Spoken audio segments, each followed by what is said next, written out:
Here's the point I Well, would you're make, Newt Gingrich. and even if we talk about indirect threats to American interests or national security, threat to Israel, I ask the question, more or less likely that Israel gets attacked if we bomb Assad? I think more likely. Yeah. If you Well, look at the, let me finish. If you look at the refugee question in Jordan, it is destabilizing to Jordan.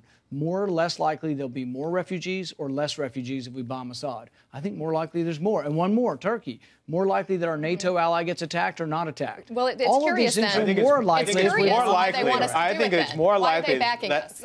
that the Ayatollah in Iran says, you know what? All this bluster about me not getting nuclear weapons, that's an existential threat for the state of Israel. And for us, forget about Israel for the moment, for us in that region to let Turkey, Saudi Arabia, and others say, well, if Iran has nuclear weapons, we have to have nuclear weapons too, in a tinderbox in the world. That's not in our national security. I would agree with you to only a certain extent. That's why, and this is an argument for why the president shouldn't willy-nilly be drawing red lines, and I hope he's learned his lesson. The more red lines you draw and the more you let people go beyond it, the less your credibility is. The president has lost face, he's lost credibility, but the United States has a great and ferocious ability to defend ourselves. And you saw it after 9/11.